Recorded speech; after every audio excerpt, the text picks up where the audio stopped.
Started because it's 5:30 and I don't want to waste any of your time. Thank you for coming tonight. Today is the rank order list workshop, and this is a chance for us to just go over some last minute details about the rank order list. We used to do this twice in prior years, once before the AOA match and once before the NRMP, but this year we only have to do it once. So that's good, but you still have lots of questions usually, so happy to answer those, and we'll do lots of Q&A. So the presentation itself is only a few minutes. So just to kind of remind you of some of the things, you've heard all of it before, you've read all of it before. As you know, Lisa's out on maternity leave. She had a baby boy. He's doing well. I got a text from her today to wish us well for the rank order list and wanted to say hi to everybody. So she'll be thinking of you as you go through the match for sure. So we're going to go through some details here, and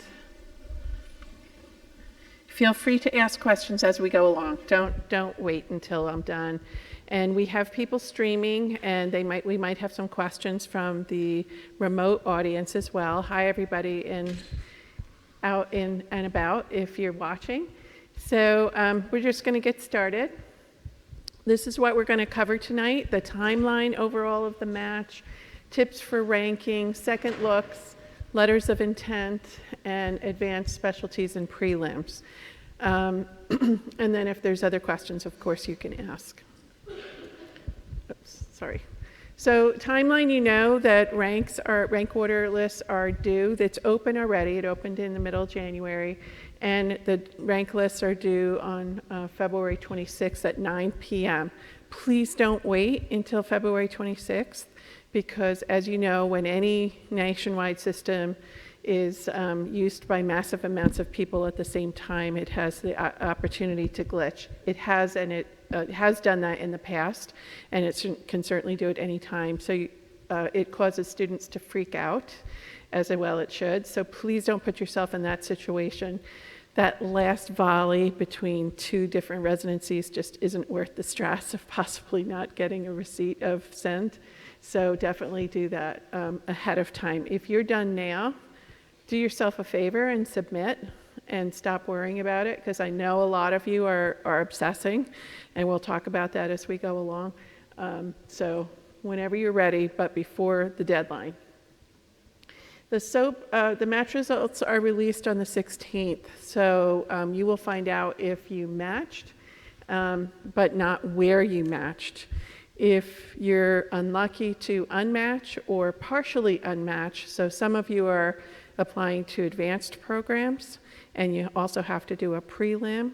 So if you matched only to your prelim or only to your advanced program, then you'll also be notified on Monday that you did not match, and then you'll have to come and find out, what happened. The SOAP process takes place on the Monday through Thursday of match week, and then the match is released. The results are released on Friday, match day, great celebration. And so we have a luncheon at 12 noon. Otherwise, you can find out online at 1 o'clock. But I hope that you come and join with all of your friends and colleagues and peers and us, your faculty. Yep. No. No, but I hear there's alcohol at parties afterwards. I don't know. I've heard that before. I don't know. And that's where you learn where you match. So if you actually show up, you find out earlier than you can. So that's the incentive as well, and that works out. If you are in couples match and your couple is, hopefully I've met you already, but if your partner is at another medical school, we can make arrangements for either you to go there or them to come here so that you can be together and open your envelope. So that is an option if I haven't talked to anybody about that yet. So that's the dates. There'll be more about the SOAP process coming by email closer to the match. So I don't want to freak anybody else out tonight talking about SOAP. Let's take one step at a time. I'll answer questions if you have any, but you'll get more information by email closer to match day. So ranking your programs. A lot of people start thinking as you're getting closer to the rank order list, so let me see if I can outsmart the system. Let me think of all the strategies I can use to try to figure out how I can get the match that I want. There really is no strategy because the match is working in your favor. You need to rank the programs in order of your personal preference, not based on where you think you're most likely to match, or where they liked you the best, or where you think is a safety program. You should rank in order of your preference. So if you went to got an interview at a highly competitive place that you were surprised that you got invited to an interview at, and you look around at all the other residents and you think you're not at the same caliber and it's very unlikely that you're going to match there, but you absolutely loved the program, rank it number 1. There's no harm in ranking a top-notch program number 1, because if they didn't rank you in their top and they match before they get to your number, I mean, if they're already filled when it looks at that, you won't match. But there's no harm. You're not going to lock yourself out of safely matching at another program.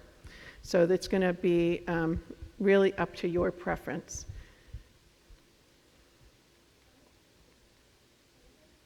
So things to think about when you're finalizing. Is everybody really pretty set already with their rank order list, or you're still jockeying? Anybody still jockeying some positions? Many people are. Okay, so still have some questions. So quality reputation of faculty. You didn't get to meet all of your faculty on your interviews. If you did an audition, you got to meet the faculty and get a sense of how you like them. So that definitely plays into the reputation of the program itself. That also goes into it. The priority of teaching versus service. You can get this from talking to the residents. Are you there to do a lot of scut work, or is there really a dedication to teaching at the program? So you kind of get that sense and balance from the different programs. All ACGME programs require research, and so what are the resources at the various programs for research? Especially important if you're interested in going on to fellowship in your specialty. Fellowships will definitely look at your research that's done during residency as a factor. So you want to have research opportunities. Fellowship placement. It's not required that you do a residency at a place that has a fellowship that you want, but it does make it a little bit easier.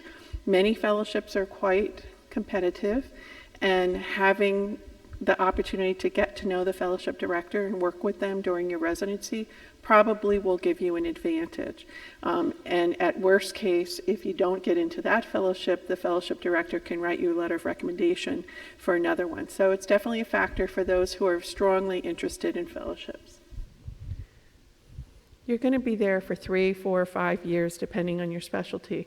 So you want to know what the culture is. There are some residencies that are toxic, that even though it's a small number of residents, it's a small, compared to medical school, small number of attendings, sometimes there can be a toxic environment for lots of different reasons. And if you sense that or hear that, or God forbid you have residents tell you while you're on an interview, don't come here, that means something. That's really bad. So that's a bad factor that you have to be on the lookout for, and certainly place it in terms of your rank order list. Has anybody heard that while they were on? A couple people have? Yeah, okay. So just thinking, they try to put out their best people for the interviews. So if that's what you got, and that's their opinion, it's bad. So the staff camaraderie, is it going to be a comfortable place that you're going to enjoy working? Residency's hard enough. You don't have to walk into a toxic situation. Location, the number one reason why students choose a residency program is geography. Has been for years and years, and probably will always be. Geography. People want to be close to their families, or they want to be far away from their families, or they want to be near something, they're avid skiers and they want to be in Vermont, or, whatever that it is, geography is the number one choice. So don't feel badly about that. It's okay to want to be where you want to be. And again, it's a long haul. So you want to be happy where you are. Salary counts, and so does cost of living. So when you look at salary, please don't just look at salary. Consider the cost of living in the particular area as well. You probably have already done that. So sometimes you'll see a pretty low salary in a very expensive place, and then it becomes, you start asking, well, what am I going to be able to afford to live in? And how comfortable is that going to be for me? Either I'm going to have to commute far to get reasonable housing, or I'm going to have to live in a very bad area. So that's something reasonable to consider. And what does it mean for me if I love the hospital and I do my residency there? Are there opportunities for me to stay there? Most hospitals get into the GME business because they want to keep their hospital beds filled, and they want their resident graduates to stay and practice in the area. So that tends to be the reason why they want to do GME in the first place. But you can certainly ask about that and see how actively they support their graduates going into practice. And the fit is a totally subjective thing, but it's okay too. We're all highly cognitive, and I've seen all sorts of variations of medical student lists, spreadsheets with all the different factors and rankings and tables and adding up points. Does anybody do that? I certainly did that. Anybody else do that? 2 people? I don't believe it. So you can make as cognitive a decision as you want, as highly cognitive as you want, but I still want you to sit back and think about, where did I feel the best? What did I like? Where did I feel really comfortable that I think I would like to do that? And that certainly should be part of what you want to do with your rank order list. So the true preference order has to do with, this is an example, if a program ranks you number 1, and that program is number 15 on your list, no student can take your spot in the program unless you match into a higher program. So if you get your 1 through 14 choice, then you're not going to rank in that program. Some people feel bad about, so there's no applicant who ranks a REACH program at the top of his or there's no risk to an applicant if you rank a REACH program. That's what we talked about before. Some students feel badly if they're getting, and we're going to talk a little bit about the communication you get from residency programs. And many of you are probably getting love letters or phone calls from residency program directors telling you how much they want you to come to their program. And then you start feeling badly that you're not ranking them very highly, because, well, they really like me, but I'm not planning on ranking them very highly. Is that a bad thing? Am I a bad person? And it's okay. This is about you. This is your life, your career. This is your priority. So you don't have to feel bad. This is just the process that programs go through every single year. If they loved you and they really want you to be there, are they going to feel bad if you don't match in their program? Maybe. They might. But you got away. And you got another program. So it really just matters what is going to make you happy. Don't worry about what the programs are saying. Don't rank based on the feedback that you're getting from programs. We had a student he graduated about 4 years ago, and he wanted to do anesthesia, and he interviewed at his first program and was given such great feedback that he canceled all his other interviews. And he thought he was a sure thing in anesthesia in that particular program, based on the feedback that he got. Guess what happened? He didn't match at that program. Even though that program throughout the match cycle continued to give him love letters and phone calls and positive feedback, he did not match. So he did not obviously get ranked in the as high as he thought he was going to, and he did not match. And he was not successful in the scramble for that year, so he had to do a transitional year and then change into a different specialty the following year. So, but even that was a tough road because he had been out a year. So that's like the worst example I can give you. And it just, you can't believe what they say. Has anybody been receiving phone calls or emails from programs around now? with positive feedback, yeah. So lots of people get that, and they are in sales mode. Their job is to fill their program. They do not want to be in the scramble, the SOAP. You don't want to be in the SOAP. Neither do they, because they would much rather have a student who they've had the opportunity to either work with or interview, meet in person, and get to know and vet your application, much rather than having to do a phone interview during the SOAP process and really not know the student at all. So they want to fill their program. That means that they want to have as long of a list of applicants as possible. So when they tell you that they love you and they want you to come there, you don't know if you're ranked number 1 or number 35. And they may be very honest in saying that they want you to be there and that they would love for you to be a resident there, because you could be probably are very well qualified, and they'd love to have you, but you don't know what that means. They are not supposed to tell you what they're ranking you, but we do hear stories that programs are calling or emailing students, mostly calling, and saying, well, we're going to rank you number 1, we like you that much, or things like that. They're not supposed to do that, but it's a violation of match rules, but we do hear stories about that. But you have to take it with a grain of salt. No matter what they tell you, don't necessarily listen. We even had a student who the chief resident called up shortly before the rank order lists were due and told her that she had a room to rent in her apartment, that don't worry about housing, you can rent in my apartment with me, share my apartment. They had a 2-bedroom, and wouldn't it be great, can't wait until you're here, and so forth. And the student ranked that program number 1, and she did not match in that program. And so obviously they didn't match her in the top, and they're trying to give her an apartment. So that's a little not very nice, I don't think, but things like that happen. This is an example of a letter.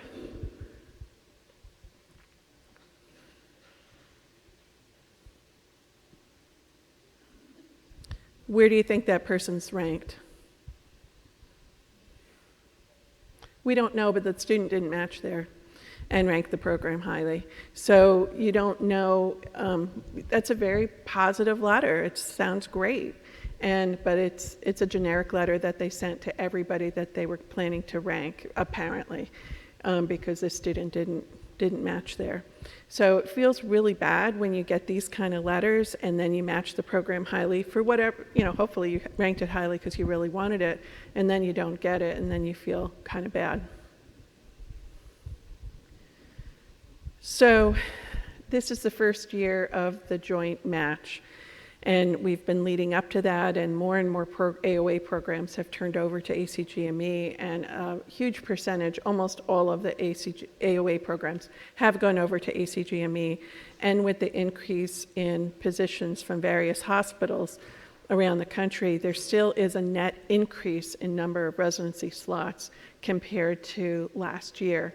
So you are in a good place. There's more GME slots available than there are US graduates, MD and DO students combined. But you do have to keep in mind that there's a large pool of international grads also in the match from these very large Caribbean schools that churn out as many as 1,200 students per year. That's their class size, some of their class size, like St. George's and other schools. So there is a lot of international grads in the market as well. Some of these international grads, typically programs want American grads. That is their preference. However, some of the international grads work in a hospital for 2 years and do all of their 3rd and 4th year rotations there, so they get to know the docs and the programs really well. And if it's a good candidate with good metrics and scores, and they get to know them really well, they can be considered very highly and over some American grads. So don't think that the match is going to be easy. And so we caution all students as they're getting ready for the rank order list to think very carefully about leaving off any program where you interviewed. And the question you have to ask yourself is, If you did the trouble to interview and spent the money to travel and the time and effort and exhaustion that I know you all have right now from this process, if you spent all that time, then why not go ahead and put it on your list? And the question you have to ask yourself is, would I rather be in the scramble than go to this program? Knowing that the scramble may not have a position in your specialty of choice. The scramble may require you to change your specialty choice on the dime, because you get notification 2 hours before you have to make your application during the SOAP. You find out that you didn't match 2 hours later is when you resubmit your applications, and in that time have to choose what specialty, if there's none that you prefer, what your secondary choice specialty is going to be. So it's not a place that anybody wants to be. There's no guarantee. We've had students with, and I don't want to scare you too much, but just to the point of you have to think, caution you to think carefully about eliminating anything on your list. We have had students with over 600 board scores not get a phone call during the SOAP and not get placed during the SOAP. So it can happen, and that's pretty scary. So all students are at risk. So that's your decision. If you're thinking about, well, I really didn't like this program, you just say, would I rather be in the SOAP than go to this program? And go to every single program that you're considering not ranking and ask yourself that question. And if the answer is, no, there's no way I could ever go to this program for whatever reason it is, then that's your decision. And that's okay.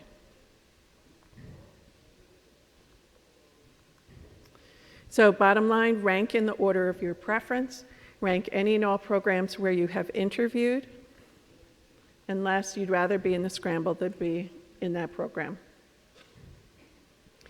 Another thing, so in relationship to that, we have had students in the past where they really didn't like a program. They ended up putting on their rank list, and they ended up matching in that program. It was bottom of the rank list, but they ended up matching at that program they really didn't like anyway. And then after they matched there, they were freaking out and were like, no, I really just can't be there. I shouldn't have put it on my list. And how do I get out of this? The match is a binding contract. By submitting your match list, you are committing that if you match at any of these programs, that it is a binding contract for 1 year. So they can't keep you forever, but for 1 year it is a binding contract. So just keep in mind, you have to, this is a serious deal, and they're making a commitment to you, but you're also making a commitment to them, and you can't get out of it. If you break a contract, you will be blocked from going into the match for 2 years, I think it is. 2 years, Jackie, right? 2 years, I think you're blocked from, you're completely blocked from matching. So it makes it very difficult to get a residency program if you don't do that. So just keep in mind what the responsibility is. And that applies to the San Francisco match. Nobody did that this year. And the NRMP.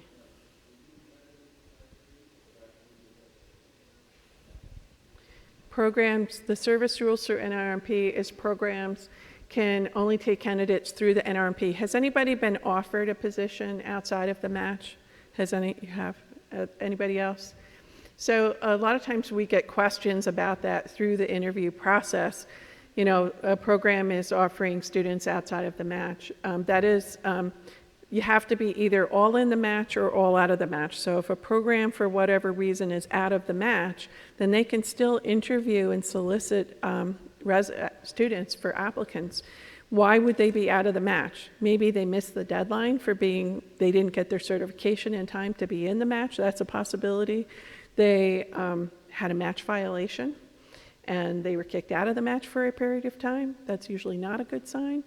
And there are some programs who prefer to not leave their residency selection to a lottery process, and that they would rather personally select their residents.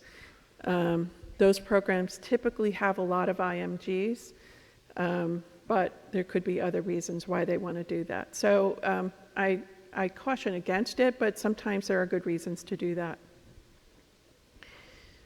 You can express interest in a program, but only tell one program if you are selecting them as number one, because you would be surprised that academic medicine is such a small world. And I still remember that one resident when I was a residency faculty who said she was going to rank us number one, and we ranked her number one, not because she told us that, but because we loved her, and she ended up going to a different program. So she lied to us, and I still remember her to this day. That was a long time ago. In fact, she went to work at the family doctor's office where my kids and I went, and I never wanted to see her because I really just didn't like, that's an integrity issue. So I remember that, and everybody does. So Dr. Scott remembers the ones, he was a program director, and he remembers the one who told them they were ranking him number one and they didn't come. So, you know, we have a long memory. A program is not supposed to ask you how you're ranking them, but we hear stories that many programs do that. And they're not supposed to tell you how they're ranking you. That is a match violation, but we also hear that many programs tell students that they're going to rank them number one. So they can say, we loved you, we think very highly of you, all kinds of things. And so, but again, you can't really listen to anything they say. Anybody going on second looks yet? Some? Okay. It depends on the program. Not all programs offer second looks. It's not required for the most part. I hear in orthopedics, if they invite you for a second look, you should go. But other than that, it's not really something that you have to do. A lot of times programs offer it if you're trying to make up your mind between different programs and you want to get another look at it, and they offer you to come back. But if you decide to go, definitely make an appointment to go with them, that you just don't show up, and you certainly don't have to go. It's an extra expense for travel and so forth, so, and time off that's difficult to manage. Has anybody sent letters of intent? Also called love letters. So this is another thing, you don't have to do it. There are some programs who say we don't want that, because just think of the hundreds of applicants they get and hundreds of interviews that they did. They don't want to be inundated with lots of letters that, you know, may or may not change their mind. If they're making their decision based on other criteria and they don't really care what the student is saying in terms of their intent, then they may just say, we don't want those. And so if they say they don't want it, absolutely don't send it. If you want to send a letter of intent, you can, but only a small percentage of programs, when the last research was done on this, said that they changed the rank order list based on a letter of intent. So it's a pretty low percentage. Very little information about what not sending a letter means.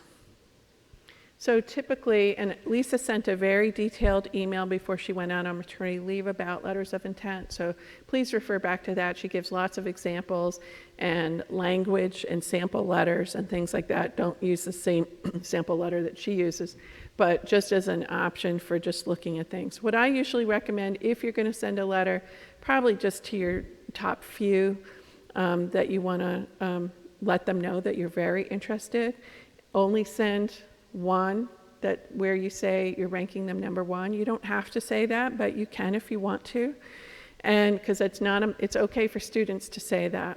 And then usually I say, if you're going to do that, make it short and sweet, because they're busy people, they don't want to read a lot. You're ranking them number one. Say something very specific about the program, and then I look forward to working with you, or you know, I hope to work with you, or whatever you want to say at the end. Very, very short and sweet. And as with any communication with a potential boss, you want to spell check your email because it is a formal communication. And do not send texts, even if the program director gave you their text, their cell phone number, which many times they will. This is a formal communication. If it's getting kind of close to the submission of rank order lists, so it's probably a little late to send snail mail, but if any of you had done that, that would be good too. Or if you think somebody's close by and would still get it, that's fine. Because that's a little different now. It's special, so that could be something. And OBGYN seems to be more of an expectation for ACGME programs. But anybody doing OBGYN here? No? Okay. Any questions or thoughts about letters of intent?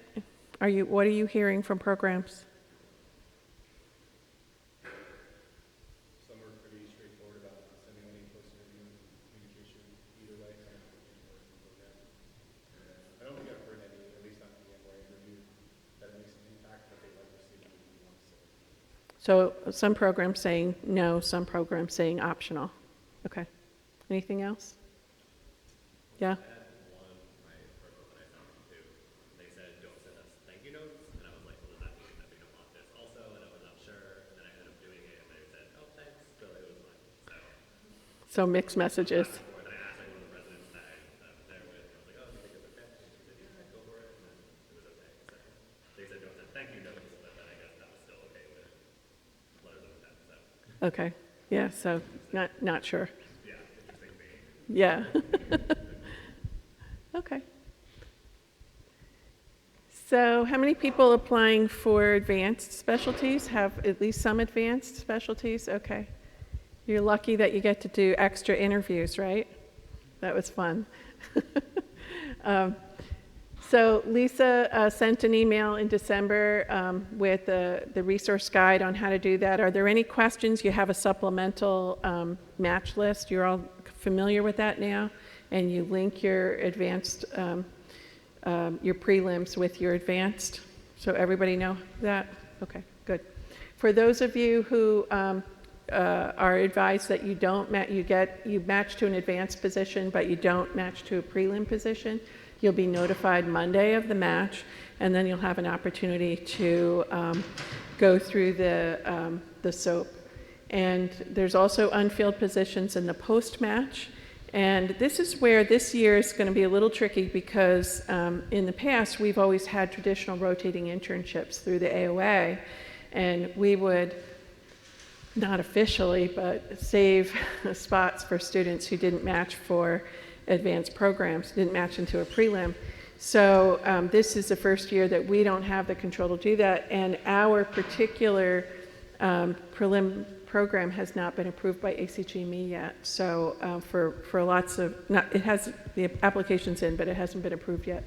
So, but we have lots of friends that have transitional years, and so we are very hopeful that we'll have spots for students who are in this unfortunate position. And a lot of hospitals nationally, the number of prelim spots seem to have gone up tremendously. So a lot of hospitals seem to have taken care of that by increasing their prelim spots as well. So each year of the last probably 4 or 5 years, it's been an increase in prelim spots. So we haven't seen this as much. And so I'm glad about that. I wish they would do away with advanced. Some of you have heard my rant on this. It just makes no sense. It makes students jump through so many hoops, and it's so much harder. And just link the programs. That would be so much easier. But I have no control over that. So many of you have signed up for appointments with us. We're going to do a round robin with Jackie Jacoby and George Scott, myself, and Nick. Are you seeing people too? No? You're going to sit in with us? All right. And Dr. Lambert was going to be here, but she had to be out of town in Hawaii.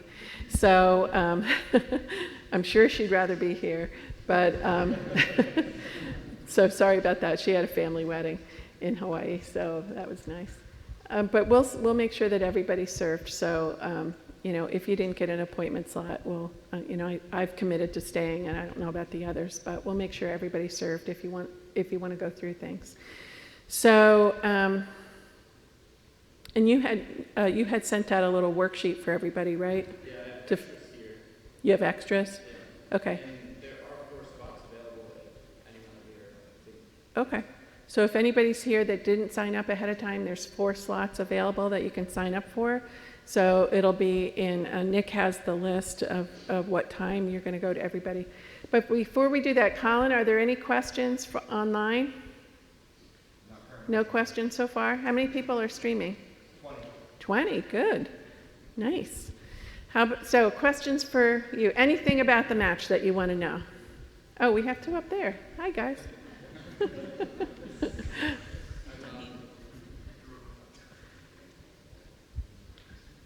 Yeah. Do you think there's any utility to telling a program that you're ranking at number 1? Does he need to use the mic for the streaming? Or you can repeat the question, either or, yeah. Okay, so why don't you use the mic? I'm sorry, I should have told you that earlier. I'm just curious, do you think there's any utility in ranking a program number 1? Like, I know you said that it's optional and it may or may not matter, but do you think it would, like... To tell the program? To tell a program that you want to rank them as number 1? So if you're going to send any letter to your number 1 program, you might as well tell them that you're ranking them number 1. Because what I would fear, and I don't know how they're going to react to this, but this is how I would react, and Dr. Scott can tell his thoughts too. If you say, I'm ranking you, really loved your program, I'd be honored to come to your program. That's one of the phrases that Lisa had recommended and that we recommend. If you're not ranking them number 1, that you'd be honored to go to their program. If you're not telling them you're ranking them number 1, if I'm a program director, I'm assuming you're not ranking me number 1. And, but you like me and you're going to rank me highly, so that's good. Some program directors get mad if you're not ranking them number 1. I don't know why that is. So if you're going to have any communication with your number 1 program, why not say that you're going to be number 1? I can't see a downside to that. Okay. If you unless you're not sure and you're waiting till 8:55 on the 26th. So I don't know, Dr. Scott, you have a? As long as it's true, but I always caution people because, years ago, we all attended the same meetings, and I went to Hold on. I had a young lady, she said she was going to rank us number 1. And, it was, I'll name my firstborn after you if you take me for your program, that sort of thing. And so we went to a match list meeting, and the OBGYN director told me the same thing. And I said, really? And she said, yeah. And she pulled out an email. We were both logged in our computers, and we both had emails from the person. So obviously this person is being deceptive, and neither one of us ranked that person. So it's okay to do that as long as that's, you're sincere and you're saying, yeah, I would like to take you first. And then my only other thing I would tell you, and this is a difficult decision, but if you go if there's a place that you absolutely cannot tolerate, can't see yourself going there, I would caution you about ranking it, because that may be the place where you wind up. And so there's the other option is you're going to wind up in a scramble. But but if there's a place that you were at that you just said, this place I couldn't work here, I would have a hard time myself ranking it. Thank you. Except that the SOAP is a scary place. So it scares me. So I'm just going to be honest with you about that. I would be happy if nobody ended up in the SOAP. But it is a scary place. Other questions? Yeah. Yeah, okay.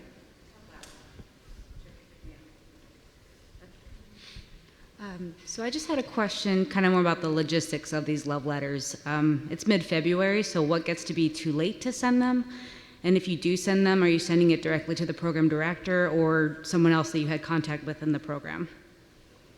If you're going to send it to the program director. If you had contact with the APD or a particular faculty on a rotation, you could also send it, copy the coordinator but that's it. It could just be the program director and the coordinator if you just interviewed. I wouldn't make it too broad. And if you're going to do it now, within the next 2-3 days, because they're going to be putting in their list pretty soon. Some programs may have already done it, but programs don't tell us, they may tell you when their date is of submission of the rank order list, but it's happening early in the month of February, for sure. Any other questions, concerns?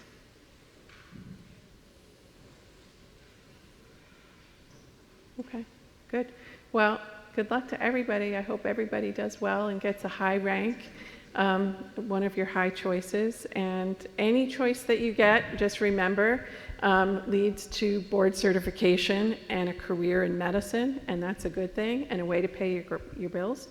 So that's a good thing. Remember that. And the other thing that I tell a lot of my advisees, so I'll tell all of you as well, is I know that you start really obsessing about what's number 2, what's number 3. Number 1 usually is pretty easy for most people, but as you're starting to get down your list, people start just worrying about, well, maybe this one was a little better, maybe that, and they start jockeying them around back and forth. Just kind of step back for a minute and remember that all of these programs are accredited. They're all going to provide you the infrastructure that you need to be a good doctor. And I firmly believe in every single specialty, 85% of what you're going to get out of your residency program is about what you put into the residency program. Every program has great doctors, at least some great doctors that you're going to learn from.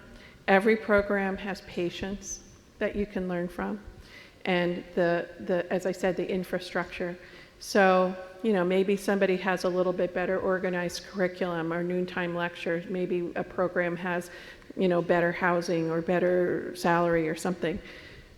That's what you're going to make your decision in terms of all those things are going to go into your rank order list. But when you start really obsessing about, number 2 or 3 or 4 or 5 or 6 or 7, just sit back for a minute and try to get some perspective on this.